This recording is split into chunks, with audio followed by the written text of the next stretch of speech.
ini mudah-mudahan ditonton dan bisa di follow up. Kami dari tunanetra seperti yang dia sampaikan tadi, semuanya itu berada, hidupnya itu hampir rata-rata berada di bawah, menengah ke bawah lah, hampir semua itu. Karena kita apapun alasannya, biar penyandang disabilitas, mulai kesetaraan, apapun yang teori-teori yang ada di undang-undang itu, tapi faktanya gitu, fakta di lapangan kita tidak bisa dipungkiri, kita harus akui kita penuh keterbatasan, butuh orang lain dalam beraktivitas, kita butuh orang lain.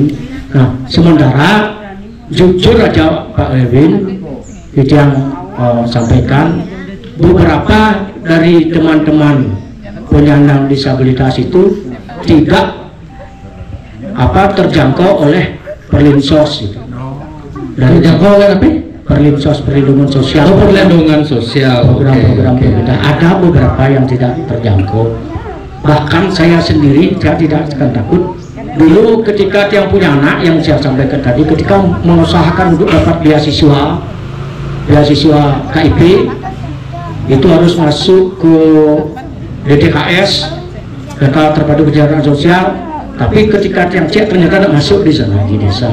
Bahkan sebagai penyandang disabilitas pun tidak tercatat gitu. Ini sering terjadi.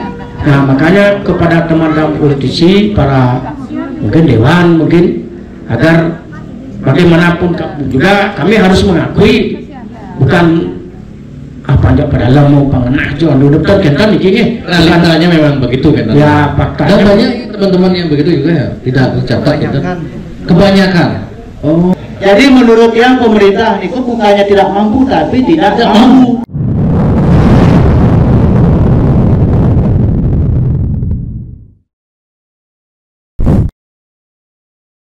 Om Swastiastu. Semeton Jag Bali, kali ini saya berada di acara teman-teman Pertuni Gianyar, Persatuan Tunanetra Indonesia, cabang Kabupaten Gianyar. Jadi yang diundang ke sini untuk ikut berbaur bersama teman-teman Pertuni dan beberapa dengan relawan juga, dan cukup takjub atau ikut bersemangat lah dari tadi Pak. Karena belakangan ini banyak fenomena di media sosial, di masyarakat itu ada yang bunuh diri. Tingkat bunuh diri pertama tertinggi di Indonesia, di Bali. Nah, dia melihat kenyang sebang-sebang Bapak Ibu sareng sami yang tunanetra ini malah riang gitu lah, ini ada apa ini gitu. Justru kita yang normal kebanyakan stres mungkin gitu. Itu yang perlu teman-teman penonton dari YouTube Jag Bali ini perlu juga harus bersyukur, juga diberikan kelebihannya kan Pak. Mungkin sebelum kita lanjut, ini acara napi sebenarnya Pak. Mungkin Pak Kadek Pak Kadek Aryase selaku yang punya tempat ini Pak Dek. Nah, Niki mungkin bisa jelaskan Niki acara napi Pak Dek. Terima kasih Pak Erwin. Niki sekali lagi acara yang diberkati Tuhan di penutup akhir tahun 2024. Yenten itu betara mau bicara niki kan Pak Mahapal kontak. Jadi ini adalah sebuah berkah karena dulu keluarga Pertuni Persatuan Tunanetra Indonesia Kabupaten Gianyar niki mengadakan kegiatan beberapa kali lagi di Wantilan Yayasan Tutalon untuk membuat karya seni, yaitu membuat tabuk dan karya seni tari berupa tari. Jadi mereka ini penabuh-penabuh yang sangat kreatif, sangat potensial dan sangat menginspiratif. Karena penabuh tidak melihat gamelan, dan penarinya juga tidak dilihat, dan penarinya adalah penari tuli bisu. Dan itulah garapan yang cukup membuat kita juga bangga, berbahagia di balik keterbatasan dan berwujud di tempat ini prosesnya. kemudian kita tampil di ulang tahun Kota Gianyar, kemudian kita tampil di PKB juga, dan kita ngayah ke beberapa pura. Dan itu awalnya, dan hari ini setelah sekian tahun kita nggak berjumpa, Pak Mangapal ingin menemui rasa di tempat ini supaya membangun semangat kembali untuk menjaga api harapan agar masa depan keluarga Pertuni termasuk anak-anak sebagai generasi penerusnya tetap terjaga. Melalui apa? Menemui rasa pertemuan tahunan untuk membahas rencana kegiatan-kegiatan ke depan, program Pertuni dan berbagai kegiatan dengan mendapatkan masukan-masukan tadi. Satu dari bidang kesehatan, tip kesehatan kita sehat. Bagaimana yang ringan supaya mereka tetap menjaga sehat. Kalau Pertuni sehat, anak-anaknya sehat. Program kerjanya bisa terwujud. Yang gelem, dia bisa buat program kerja. Nah, yang kedua tentang perlindungan anak.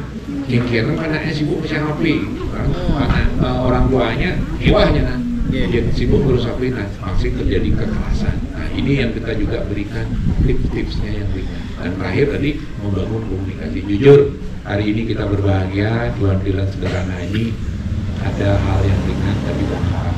Semoga melalui YouTube dari Cek Bali juga akan semakin menyebarkan virus-virus inspirasi bagi keluarga tunanetra di kabupaten kota yang lain, termasuk keluarga tunanetra Provinsi Bali, termasuk masyarakat yang secara fisik, mental, sosial, ekonomi normal akan semakin bermanfaat, termasuk mendukung, menghargai, mengakui, menerima, bukan hanya membelas kasihan, tapi mendukung berbagai program kerja termasuk keberadaan keluarga penyandang disabilitas tunanetra supaya mereka semakin bisa hidup dan menghidupi. Begitu.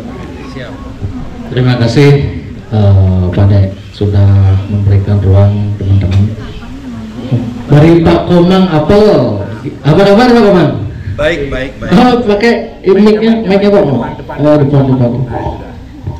Ini Pak Komang Apel nih sebelumnya sempat juga saya undang di podcast Cek Bali. Artinya saya ingin biar, karena banyak sekali orang yang mengeluh sing jelas makin kan zaman makin orang ajak dede lo aja selingin kok nih lo Pak Komang Apel dengan dunia kegelapannya tapi hidupnya selalu terang, meskipun gelap dunia tapi jiwanya selalu terang. Sing itu Bang. Ya tuh ini. Oh gitu. Ya, jadi zaman mungkin fenomena atau berita yang sedang heboh nih pada Pak dan Bang Omang dan teman-teman lain ada di Lombok nih kan. Ya, kasus Agus nih kan. Itu kan Agus itu penyandang disabilitas tapi tidak disangka beliau seperti itu gitu. Itu kan mencoreng citra penyandang disabilitas. Nah, gimana Pak Komang menanggapi selaku Pertuni ini Pak Komang? Aduh, sebenarnya mendengar kasus itu pertama di TV, di YouTube itu awalnya saya bela habis-habisan. Berapa kali setiap ada komentar yang menyudutkan Agus itu saya bela karena saya nggak percaya. Apalagi sering dia bilang kan reslanu singidang gitu. Kerkeiden caranya gitu. Tapi akhirnya karena banyak terungkap gitu. Ya, banyak terungkap termasuk kesehariannya dia waktu menelpon seseorang itu kan. Nah, akhirnya ya saya percaya. Percaya banget. Oh gitu. Berarti kalau pesannya gimana kalau Pak Komang melihat kejadian begitu Pak Komang? Pesan saya terkhusus buat teman-teman tunanetra di Gianyar dan tunanetra di Bali, di Indonesia juga yang sudah mendengarkan podcast ini. Jadi mudah-mudahan anggota kita tidak pernah mengalami seperti ini atau melakukan seperti ini. Kalaupun misalnya kalau ada itu akan begitulah dampaknya viral seluruh Indonesia itu Pak. Iya betul. Heboh seluruh Indonesia. Karena kan kita namanya manusia yang pasti yang begitu-begitu itu kebutuhan juga gitu. Cuman tidak caranya kan begitu. Iya, menempatkannya di mana. Kalau di rumah sama istri kan nggak dilarang. Yang sebenarnya percaya saya malah memang aku kok bisa gitu loh. Nah tapi yang sebenarnya topik Pak Amang ada apa yang ingin Pak Amang sampaikan di akhir tahun ini Pak Amang? Iya, yang jelas kita dari Pertuni Gianyar untuk tahun depan akan punya beberapa program kerja prioritas, antara lain yang disampaikan yang disarankan oleh Mbak Diah tadi. Kita akan membuat sebuah media sosial, Instagram, Facebook atau yang lainnya, untuk spesial mempromosikan semua profesi teman-teman tunanetra di Gianyar, baik itu pijat, musik atau mungkin kerajinan lainnya. Nanti kita akan promosikan dalam satu akun, yaitu Pertuni Gianyar, biar nanti yang terdekat misalnya yang mau pijat di Tegalalang biar langsung OTW ke ada yang di Tegalalang begitu. Nanti kita kondisikan, nanti semua kita akan promosikan sesuai dengan profesinya. Misalnya ini seperti ini, sampai saya nih Pak Mangku nih, waduh ini sudah kaliber ini sudah tidak perlu dipromosikan. Oke. Tadi siapa yang sempat bilang ada sempat kehilangan HP Pak? Nah mungkin gimana tuh ceritanya? Mungkin bisa ceritakan lagi Pak. Kasih Pak Gong. Jadi ini sampai tunanetra sampai dicuri HP-nya, itu gila. Gimana itu Pak ceritanya Pak? Iya Pak Erwin, sebelumnya selamat siang dulu bagi pemirsa penonton YouTube Jak Bali. Akhirnya yang bisa juga di sini kan. Ini yang dengar cerita dari teman-teman gitu ya. Ini bukan tiang yang bukan Pak ya. Oke. Teman-teman yang di Denpasar gitu. Ada mereka menerima customer ke rumahnya. Nah, jadi setelah dipijat katanya mau minjem HP untuk menelpon saudaranya. Nah, terus dikasih, orangnya hilang, HP-nya hilang, udah kemana, mungkin jalan-jalan HP-nya kemana. Nah, dan ceritanya mungkin nanti ya Pak Mangapel mungkin tahu berita ini. Nanti Pak Erwin bisa mengundang rekan tersebut gitu. Mungkin nanti bisa ditayangkan di YouTube Jak Bali biar teman-teman yang lain bisa lebih berhati-hati gitu. Siap. Mungkin bisa salah satu menyampaikan harapan, karena podcast yang ini banyak juga ditonton oleh politisi di Bali, bahkan mungkin hampir semua ya politisi, pejabat gitu. Apa yang ingin Bapak sampaikan kepada para penonton Jak Bali? Kanan. Oke, semua silakan Pak Mangku. Semua beliau Erwin. Sebelum yang menyampaikan itu yang apresiasi sama Jak Bali dulu, yang semua sering sekali menonton. Pernah nonton juga? Bukan pernah, sering. Waduh, sama Alit Kelakan lu. Beda karena yang paling sering Pak Lula. Ini yang paling sering kan Pak Lulanya paling yang ada gede. Ya bin manit yang siap. Tapi saya dapur masih gitu. Ya, Pak Erwin, sebelum kita yang menyampaikan harapan apa-apa gitu, dia menyampaikan tadi ada teman yang bilang minimal 90 orang. Itu menurut yang obrolan ini Pak Yanarto Dano yang jadi. Menurut dia itu agak berlebih. Mungkin kita tidak merang ragaan bobokan. Dia tidak bilang ragaan bobokan. Mungkin ragaan seperti itu, tapi di sisi lain banyak sekali teman-teman kita tunanetra yang hidupnya itu serba susah. Serba susah, sulit pergerakan, sulit segala-galanya. Ya, saya mungkin salah satu contohnya. Ya, Pak yang Sudirman, saya tahu dia hidup kos, tidak bisa hidup di rumah. Pak Gong Rako juga, ini Pak Gong Rako rumahnya dekat, tapi dia kos di sebelah timur rumahnya ini. Ya, serba sulit. Jadi barangkali yang sampaikan ini agar penontonnya Jak Bali jangan merasa tunanetra itu berarti hidupnya di bawah, di atas rata-rata. Jangan, bahkan dari semua orang yang hadir ini mungkin Pak Yanarto Dano aja yang pernah mendapat pasien 90 bulan mungkin. Kalau yang kalau Bapak sendiri berapa? Dia kan tukang pijat ya. Dia kebetulan profesi di tiang dan di pelatih tabuh dan juga pemain.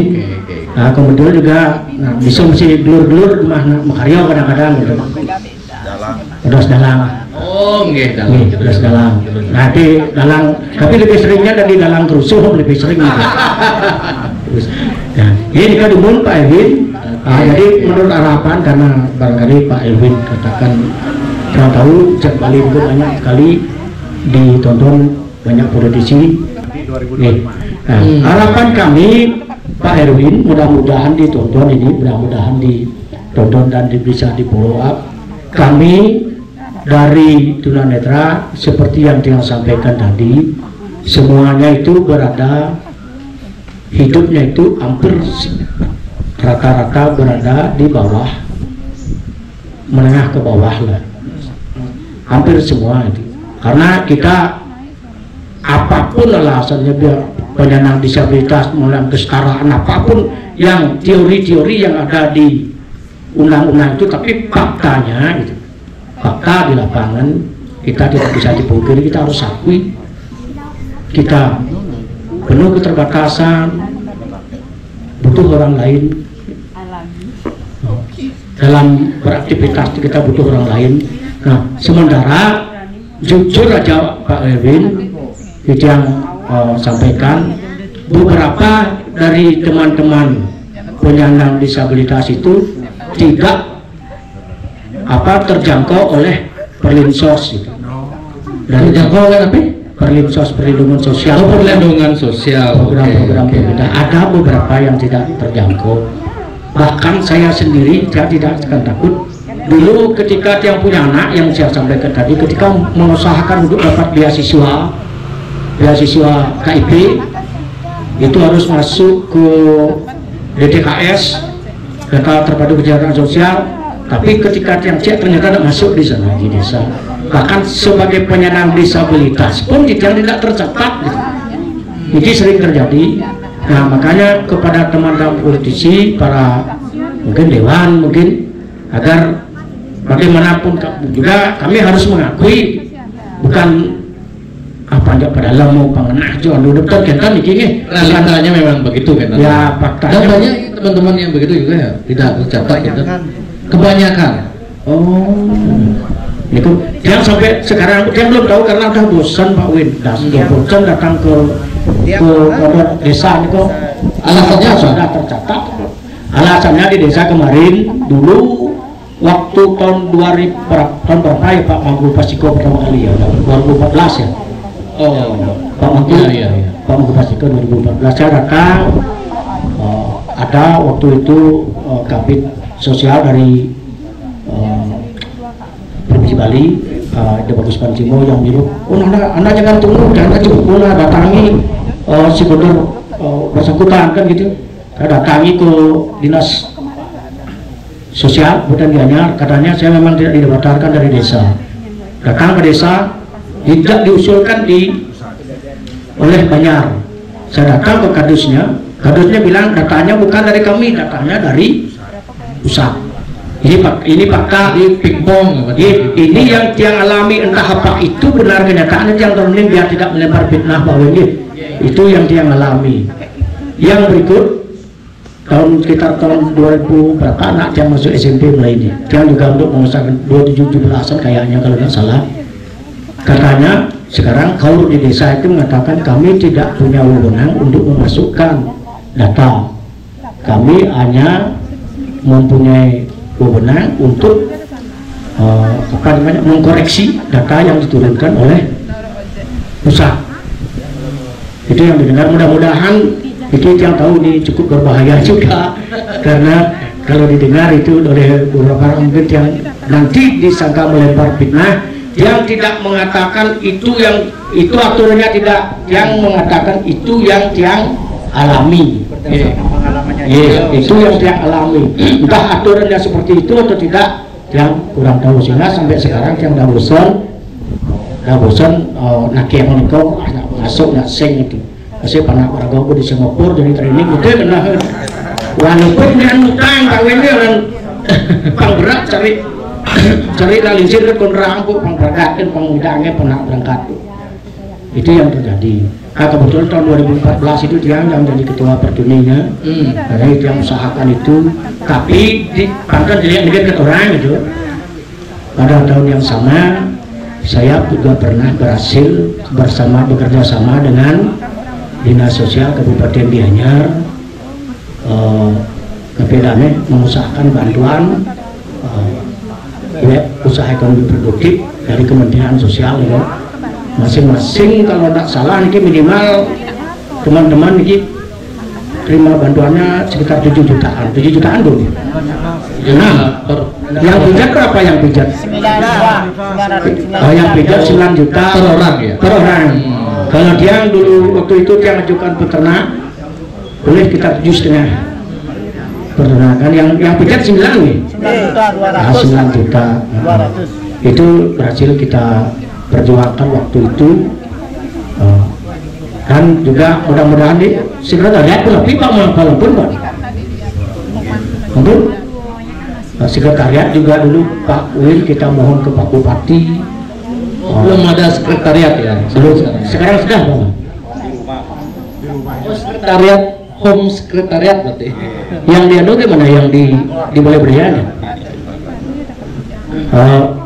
Sekretariat juga kita belum bisa usaha. Berapa jumlahnya teman-teman Fortuny Gianyar jumlah? 56 sekarang 56 ya, okay. Yang terdaftar, cuman yang hadir begini lah Pak Win.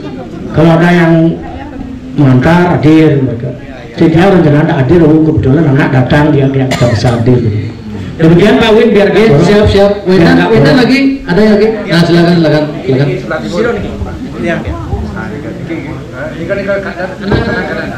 Ini lamputan color. Swastiastu, sebutan jadi sambil beliau swastiastu. Swastiastu. Dia sering dengar podcastnya beli juga, pertanyaannya cukup bagus begitu kan. Tapi Mas Tane, yang pertama dia ingin mengomentari tadi masalah perlinsos. Mungkin yang mau nanya dulu sama beliau, mana yang lebih penting beli mau apa mampu? Mampu. Kalau dia tidak setuju, kalau bagi dia yang paling penting adalah mau dulu. Yang suboknya pasti ada jalan. Yang gua mampu tapi sehingga kira mau jalan. Wih, benar. Ya. Jadi menurut yang pemerintah itu bukannya tidak mampu tapi tidak mau. Dana Niko habis untuk maunya seperti itu karena maunya memang seperti Niko. Jadi karena maunya seperti Niko, akhirnya celah yang dijalankan seperti Niko kan? Coba maunya medulung sarangnya mau berayo pasti ada jalan. Karena kan yang suara sekali kendanya biarin sekali nak hebat di Pisago hebat, aku cuma ada pohon sambal ya kan. Nih mau gerosen Pisago, dengan narkomo Pisago, dengan lawar Pisago, aku cuma iya nu hebat ya kok. Kita kan asal. Nah tapi aku jawab jaga tuh kasih sekali punika yang namanya ada sebab pasti ada akibat ya. Yang namanya politik mungkin ya kalau nggak dijalankan dan nyuman suara mungkin kan karena politisi butuh suara. Karena sih sebenarnya intinya mau apa mampu aja sih sebenarnya. Ya suara apa Ben? Untuk kalau nu pengen lah muni. Ayo, udah kalau mau kumpul banyak papat, iya. Oke. Jadi kita nampun jiwa-jiwa politisi kita di Indonesia dan di Bali lah. Ya, tapi semoga kedepannya beliau mendengar curhatan, semoga beliau tidak tersinggung karena ini memang curahan harapan lah. Tapi begini beliau Tiang minta tolong semoga beliau betah dengan posisi main jurang yang beliau karena jarang podcaster yang berani main jurang sebelum beliau yang harap semoga beliau betah bermain jurang. Semua. Dan yang kedua dia mohon kepada Moklo Jelantik dan Pak AWK tolong beli yang ini dijaga dan dilindungi kan. Karena dia yakin di luaran sana pasti liu berpeludu mengarah ke beliau sana wi. Penanya kalau mau ada boleh tercacak di ada pasti liu sana gitu. Beliau ya. Beliau serangan. Liu pasti. Serangan magic, serangan apa? Karena pertanyaannya beliau memang pertanyaannya realita ya dan pertanyaannya realita tapi dia hendak tolong. Tapi kadang-kadang aku bucu nak apa? Iya, kemudian aku. Nah jadi, mumpung ketemu beli, yang mau nanya satu aja. Kan takut bermain podcast seperti Niko kan? Ya, kalau Tiang sih memang tujuan membuat podcast Jak Bali kan memang pengada kan usul media atau jembatan masyarakat untuk bersuara gitu lah. Karena kita tahu dia kan mantan jurnalis bidang 6 tahun. Jadi media nih kan kami sudah kerangkeng gitu, gitu. Kerangkeng aja apa? Dana pemerintah, dana per bulan, per tahun. Liu bang mang ember miliaran katanya. Kan saya bani uyut tuh. Suara-suara Pak ini saya bani itu setengah dia, saya bani sampai saya kan tidur katanya gitu loh. Itulah tujuan dia gini. Dan dengan konsekuensinya ya kawan acuran gede, kawan ini main kan saya ada bang plus main ini. Itu ada ini untuk akhir tahun apa ada episode akhir tahun yang bang ada mau punya masih gitu. Itu mau punya karma lah kan itu modelnya gitu. Ya. Kita biarin semua ini. Kurang lebihnya dia mendas pengampuran ya. Yang wetan pejabat saja tersinggung ampun ngejuk dia. Karena yang curhat soalnya yang curhat dan dia niki jo berarti udah dahir lah kan kita. Yang ada pejabat yang minta aja dipuji dulu main apa dados penari tapi dados penampung ampun dados pejabat kan. Nah mereka semua siap. Ada lagi ada yang lain Pak Erwin Pak Erwin ini tiang orang gitu timpa apa teman-teman tunanetra tidak ada terjangkau religius terus terang mungkin di tiang istri boleh BLT Pak Erwin biar tidak nutup tunan istri yang boleh BLT wawu tahun niki gitu dan dari tahun depan entah nanti istana boleh lah bahas 5 kilo baru dengan 4 bulan ada di Pak Erwin gitu semua siap. Mungkin yang punya program sedikit masalah di biasanya di adat ya di adat yang sudah menyampaikan bahwa kondisi seperti apa yang disampaikan sama Pak Mangku hidup kita kan namanya orang disabilitas kan tidak mungkin bisa melebihi jadi yang cuma dapat gratis ayah di ini. Itu undang-undang pakai. Itu undang-undang dan juga menyampaikan undang-undang bahwa di desa di adat ini bagi yang merasa kesulitan lah, merasa berat lah, artinya cara guys niki makarya naik 800 pesu 800. Ya paling tidak memang biaya yang sudah secara tidak langsung sudah dikurangi oleh kejajaran yang tapi biaya ini mudah-mudahan bisa diringankan tapi dari didengar oleh para pemangku adat ya mudah-mudahan bisa didengarkan oleh pemangku adat paling tidak 0,5%. Jadi kalau orang lain misalnya mengerjakan bisa 10 pekerjaan kalau di tunanetra kan hanya bisa 1 yang pekerjaan bisa diselesaikan. Nah itu sehingga bagaimana peran masyarakat terhadap kita sebagai orang disabel di dalam hal ini, di dalam adat ini gitu. Jadi misalnya itulah. Jadi kalau misalnya keluarnya 600, yang 300 kan sudah mengurangi gitu. Jadi dalam hal itu yang sering berkeluh kesah sendiri karena di sini dan ketemu langsung dengan Pak Erwin sebagai Jak Bali mudah-mudahan bisa didengar ya para pemangku adat. Dikarenakan semua Om Santi Om. Terima kasih Bapak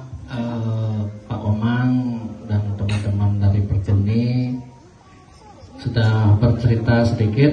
Ya tentunya tiang cuma bisa menjembatani Bapak dan niki ke para penonton, politisi, pemerintah yang tadi Bali. Semoga didengar dan ditindaklanjuti gitu. Dan semua juga Bang Ade sudah memfasilitasi teman-teman, karena yang salut juga dan ingin memberikan semangat juga kepada teman-teman yang masih mau berjuang hidup di tengah banyaknya orang yang memutuskan untuk mengakhiri hidup di zaman sekarang ini gitu. Dan banyak yang bisa yang sampaikan, akhir kata yang tutup Om Santi Santi Santi.